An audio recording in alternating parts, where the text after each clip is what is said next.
Welcome to the Albuquerque Journal's premier high school sports show, Prep Central, with your host, James Yodice. This show is presented by Western New Mexico University. Hello, everyone. I am James Yodice, Prep Sports Editor at the Albuquerque Journal. Good to talk to you all today. Welcome to Preps Central, the Albuquerque Journal's high school sports podcast. We are presented and sponsored by Western New Mexico University, so we thank them for their support in this endeavor.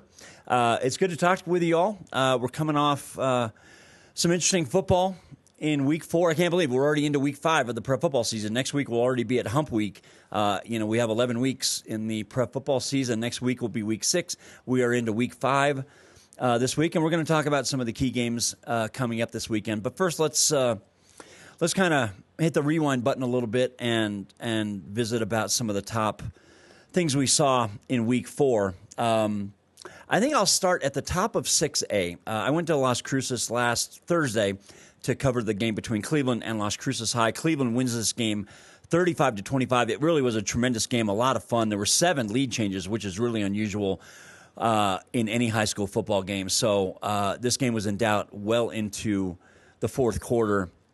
Cleveland with a very big win. You have to remember they lost at home to Centennial in week 1. So this was kind of psychologically important for the Storm. And also, as Coach Robert Garza told me after the game, look, this was important from a playoff seeding standpoint as well. These are two teams that easily could see each other again in November. I wouldn't be a bit surprised if we saw that.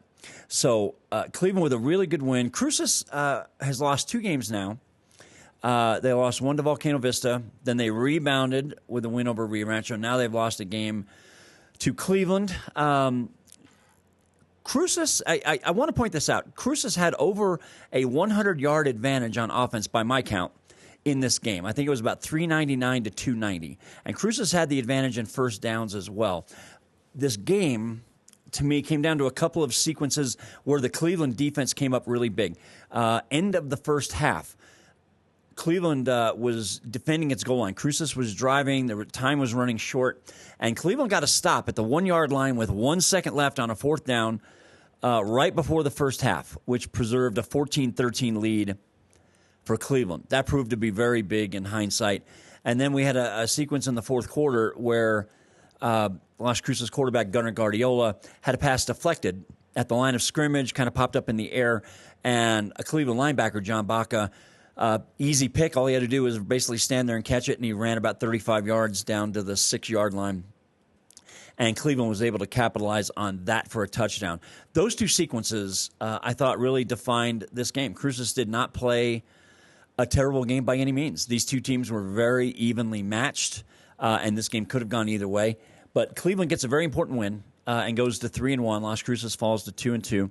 So we're going to see Las Cruces has a key game this week as well. We're going to talk about that in a minute. And that was one half of the Las Cruces schools versus Rio Rancho schools in week 4. The other game, Centennial, which is ranked number 2 behind La Cueva, beat Rio Rancho 49-27 the next night on Friday night at the Field of Dreams.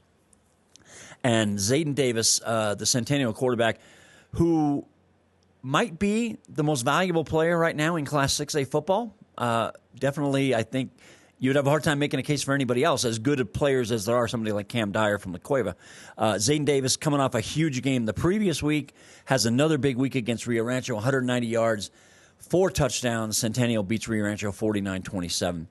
So those 2 results were at the top of the 6A totem pole. And, we've seen a lot of back and forth between the top teams in 6A, not necessarily La Cueva.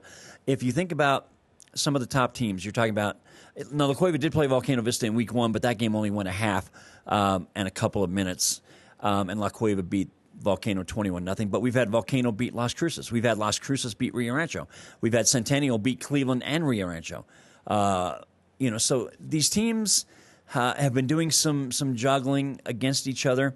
I don't know where that leaves us. I think what we have in 6A at the moment is, La Cueva is still number 1. Centennial looks very strong, by the way.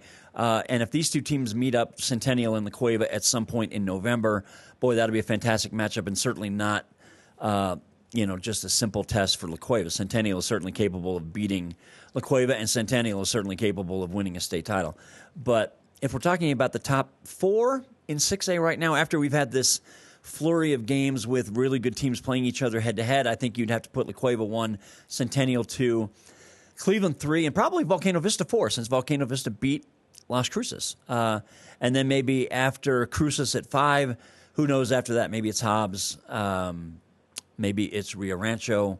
Hard to say, but I think that's kind of where we're at right now with 6A football. The good news is it seems like we're in for a good bit of anarchy when we get into November, when we get to the playoffs and some of these teams start playing each other again, which is almost inevitable. It'll be hard to predict how these games are going to go. Regular season success, as I always say, and I think everybody already knows this, regular season success is no guarantee of playoff success.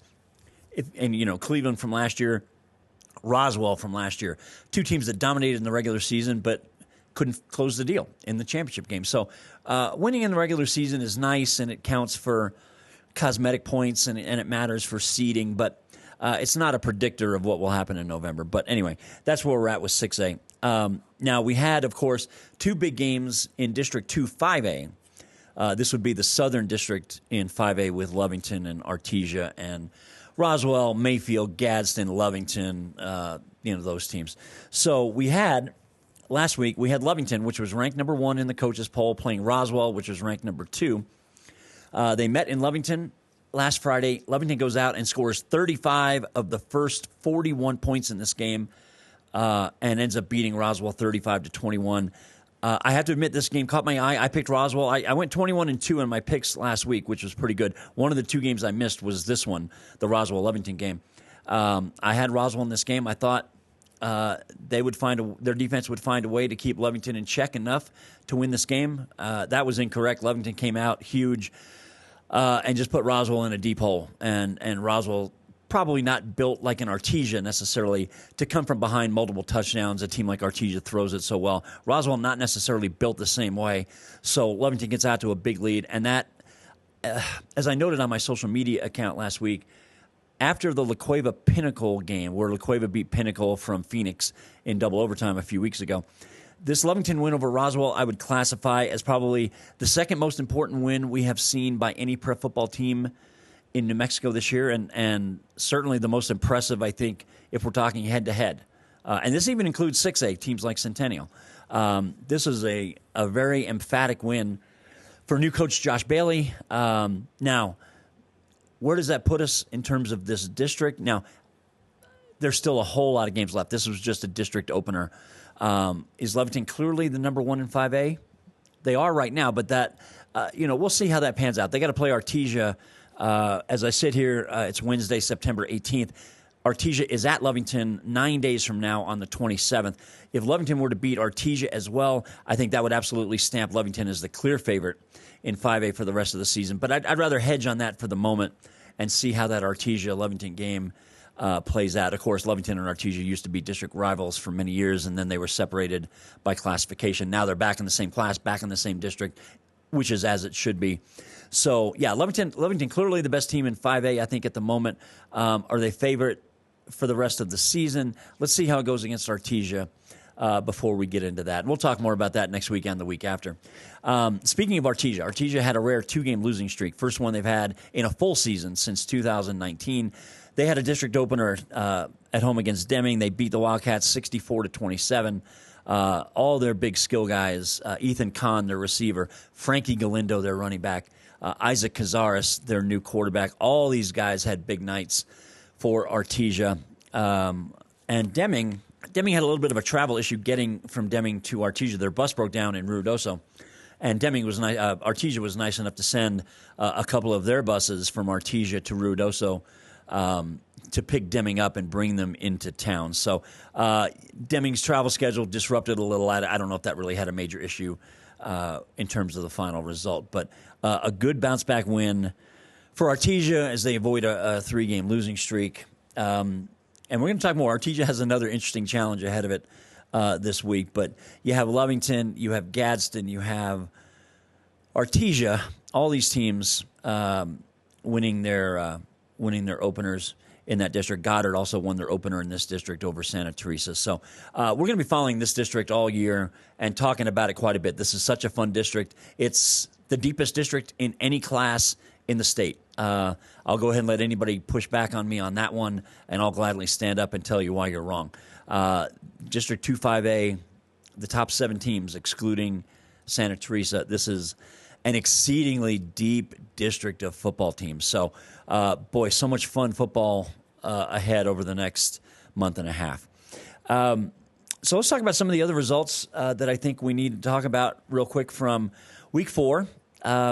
La Cueva coming back from its bye after they last played against Pinnacle. That game was in Flagstaff. La Cueva comes back, wins its district opener 42-19 over Sandia. Honestly, I don't think La Cueva looked great. They looked good in spots, but as Coach Brandon Back said, they were sloppy. They came out a little flat. Although they did score 14 points in the first 5 minutes, so I don't know if I agree with that necessarily. But they didn't look their best, I don't think. But they still won by 3.5 touchdowns with relatively little trouble against Sandia. Volcano Vista, which continues to play well, beat West Mesa 35-7. West Mesa, I think, was 2-0 coming into this game. Volcano Vista just playing a lot of good football. They're going to play El Dorado this week, another good test outside of their district. That district, the Volcano District, the Rio Rancho District, the Cleveland District, they only have 6 teams. So whereas the other districts are getting underway, like the Centennial Las Cruces District is getting underway with league play this week, the La Cueva Sandia District, that is already underway. And then I believe the other district will begin in a week or two. So, good win for Volcano there, which continues to look impressive. Bernalillo is 4-0 now. They just beat up on Moriarty, just dump trucked them 42-0. Bernalillo's 4-0. I believe this is their – I'm not sure if they're off this week or not. I think they're off this week. But they have a huge game coming up against Espanola Valley on the road. Espanola Valley is also 4-0. Those two teams play on Friday the 27th. That is going to be a fantastic game. Usually we think of a Bernalillo-Espanola matchup and we think of boys basketball, right? Two schools that have a lot of basketball history. Well, now both of them both looking to make a pretty good playoff run in November. So, these are two teams that could both be in the top 4, I think, if things go well for them, whoever loses this game next week. And, of course, we'll preview that a little bit more next week. One of the score I wanted to mention, too, was St. Michael's. First chance I had a chance to watch St. Mike's. They're ranked number 2 in Class 3A behind Robertson. St. Mike's came down to Albuquerque and beat a Albuquerque Academy 48-7. As a matter of fact, they scored the last 48 points of this game. St. Mike's was a really impressive team. This is a physical team with multiple talented running backs. They've got speed, they've got power, they've got size. They're very physical. They were impressive. They wore down Academy, and Academy is a good 4A team. And St. Mike's went out and just wore them out into the second half of this game, and you could just see it. Academy didn't have its legs. So that was a nice win. Joey Fernandez, the St. Michael's coach, now has 194 career wins. Of course, we mentioned in a previous podcast he was suspended for the first 2 games this season for an incident that nobody has actually reported for sure. We believe it's related to something that happened at the end of last season. But he still has a great chance to get to 200. Matter of fact, I'd say it's almost certain he'll get to 200 at some point before the end of the year. 200 wins is an incredible achievement. There are very few men that have gotten to that number in their careers in New Mexico. So, St. Mike's looks really good. St. Mike's is 4-0. And we're going to talk about a little bit later in the podcast. They've got a really interesting road game coming up this week. So that kind of recaps some of the highlights from Week 4. Education and training at Western New Mexico University is accessible from every corner of the land of enchantment, providing limitless opportunities toward success for more than a century. And now, through the New Mexico Opportunity Scholarship, tuition and fees are covered for anyone looking to start or start over. Along with free tuition, books are always included for every WNMU student. Assuring your only worry is how far you can actually go. Lift off toward your future and endless potential at WNMU today. Okay, moving along, I wanted to go through our Stars of the Week nominees for Week 4.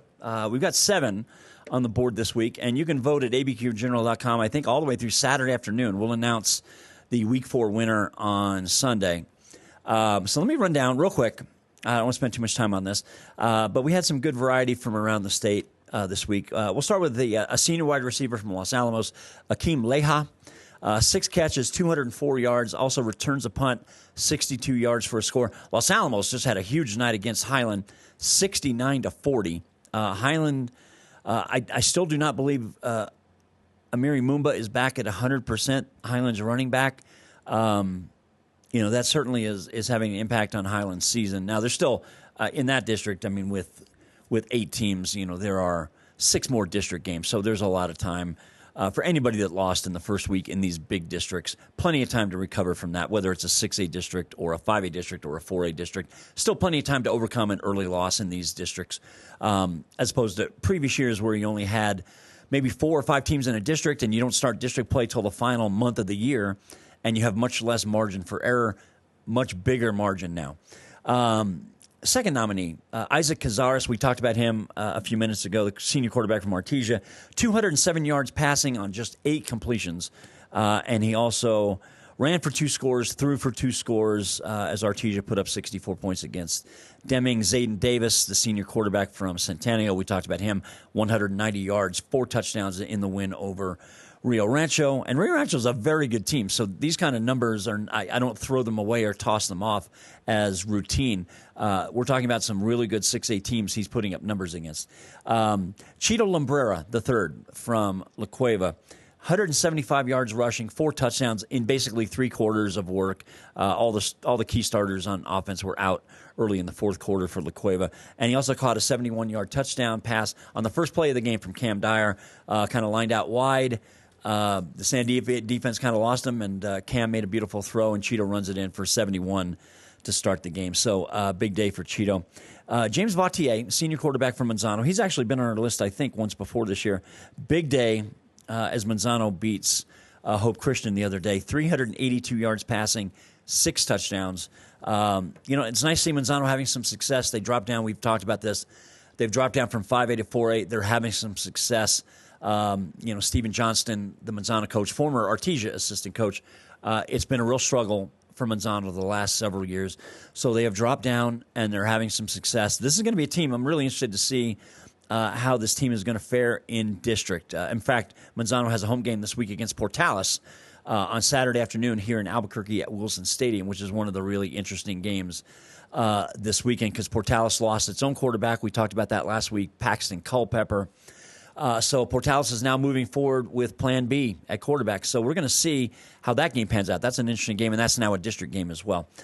Eli Dominguez, a senior wide receiver from Capital, an interesting trifecta. He caught a touchdown pass, he threw a touchdown pass, and he returned an interception for a pick 6 as Capital beat Del Norte. And the last one is the leader in the clubhouse. I think he had about 36% of the vote last I looked, is Michael Jimenez, junior outside linebacker from Silver. Big day for him as they beat Cobre last week. 3 touchdowns, 2 of them rushing, had a fumble return for a score, intercepted a pass, had 17 tackles. So huge day. He is leading our voting at the moment. And as I said, get in and vote, have some fun with it. That's what we encourage here.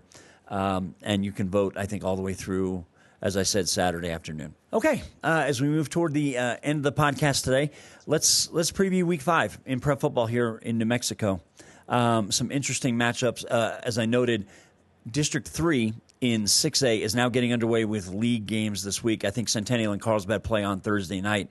That kind of opens things up. The big game in this district this week is Friday night in Hobbs. Las Cruces visits Hobbs. Hobbs has been a very good team, a very high-scoring team, a very dangerous team. They had an overtime loss to Roswell. And they had a loss early in the year to Lovington. They beat Artesia in a close game. So this team has been very competitive, and you have to consider these top-level 5A schools. They're as good as most, not all, 6A teams. So Las Cruces makes a road trip to Hobbs.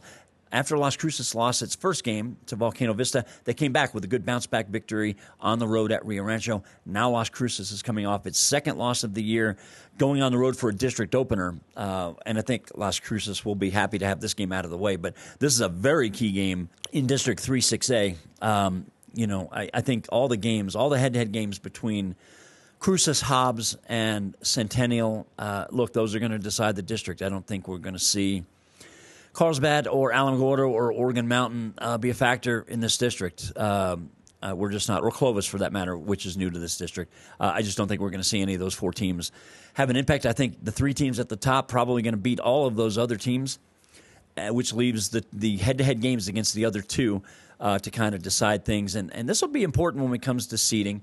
And usually I don't like to get into seeding. It's only mid-September. But, look, you have 6 or 7 pretty good teams in 6A, and only 4 of them are going to get a first-round bye. And the teams that get seeded 4 and 5 will be on track to play each other in the quarterfinals, which means, one of these teams that we've talked about multiple times is going to end up having to play the first weekend, and then they're going to have to go on the road in the quarterfinals. And, we're talking specifically about the team that gets seeded number 5 in the 6A playoffs. Look, assuming they beat the number 12 seed in the first round, they'd have to play on the road at number 4, whoever that is, in the quarterfinals. And those 2 teams will be in the same part of the draw as the number 1 seed, whoever that turns out to be. It looks like it'll be La Cueva or Centennial. So, yeah, it's important, as Coach Robert Garza from Cleveland, as I referenced that, it's, seeding is important. I think teams would rather finish 2, 3, or 6 than 4 or 5. That's just my own opinion.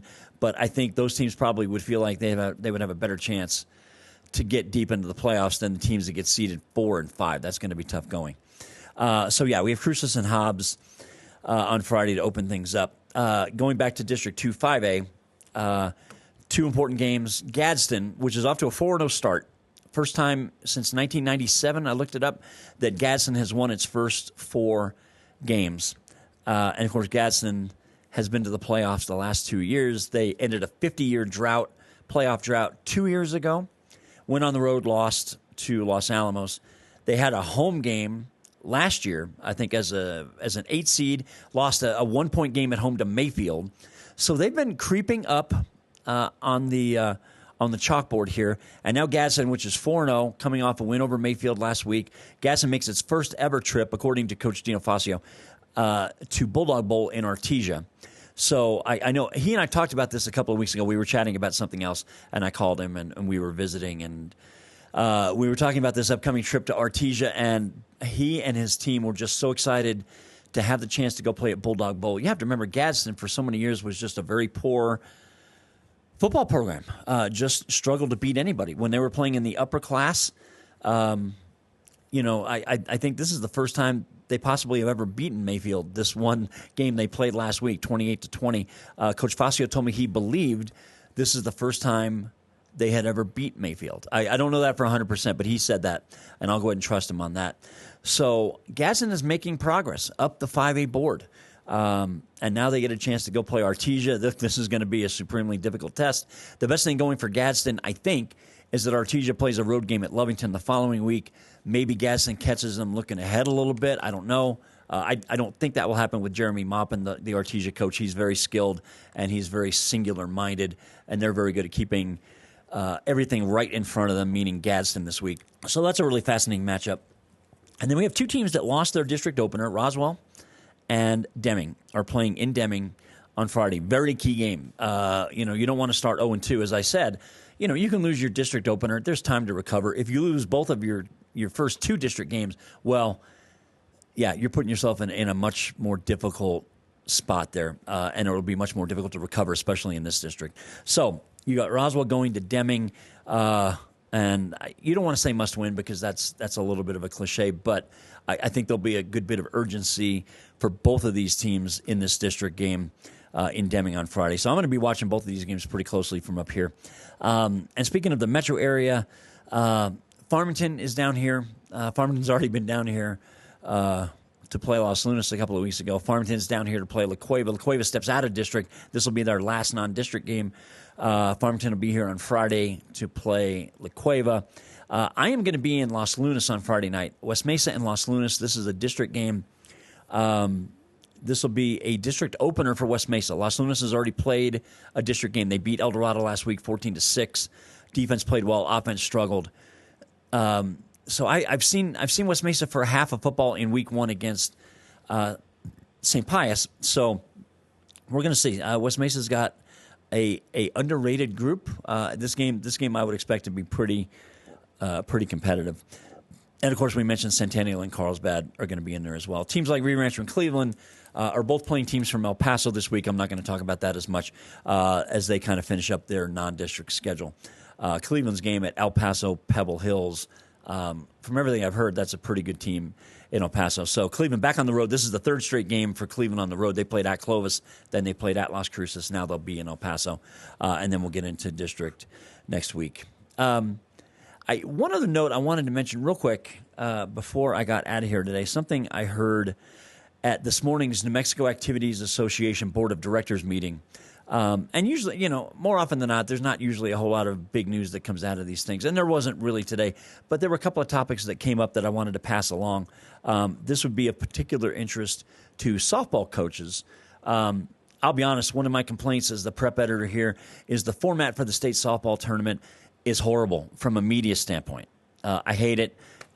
It's just a grind. It makes it impossible to cover every, first round single elimination, and then everybody else comes up to Albuquerque for double elimination in 4 different classes, and it's just a logistical nightmare. It's very hard to track teams through the bracket. I've hated it. It's by far, to me, the worst playoff format in any sport. It's terrible. But I heard something today at the NMAA board meeting about possibly, and this is not, I don't know that this is imminent, but I heard a suggestion today at the board meeting about changing the format a bit where, say in Class 5A, for example, you put 4 teams in a pod. You would have like 4 pods, the number 1 seed, 2, 3, and 4. The top 4 seeds would all host a 14 pod. 1 versus 16, 8 versus 9 at one location. First round game, single elimination, and then talk about maybe changing the quarterfinals to single elimination as well. That's not the case now. Only the first round in softball now is single elimination. Everything else is double. This would be a slight tweak, and I think a good idea. The drawback would be the teams that are seeded 5 through 8, which would normally host a first round game, would no longer have that option available to them. They would go on the road, and you'd have to play at a neutral location for a couple of games. That would be a drawback. Some coaches I think would probably push back against that, but I like this idea. It would reduce the amount of travel for everybody, I think. And then we're talking. The idea that I heard today was talking about doing single elimination now in the first round and the quarterfinals, then bring everybody up to the metro area and do double elimination for the semifinals and championship, which I think would be much more reasonable. Now, like I said, this was just a suggestion. This was not voted on today at all. The softball coaches more or less would have to sign off on this before it ever even remotely became part of the calendar. But that was something I heard that really interests me. And the last thing that I wanted to mention was also from this meeting this morning.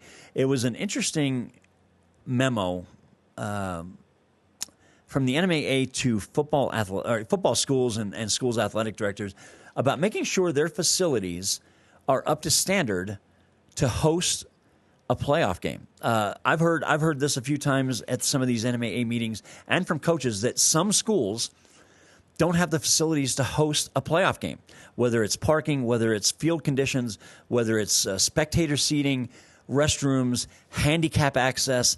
Believe me, all of these things are considered when you're talking about hosting a playoff game. The NMAA wants all schools that host a game, and we're talking about a lot of different schools, wants them to have a facility that is up to the standards and the importance of a playoff game.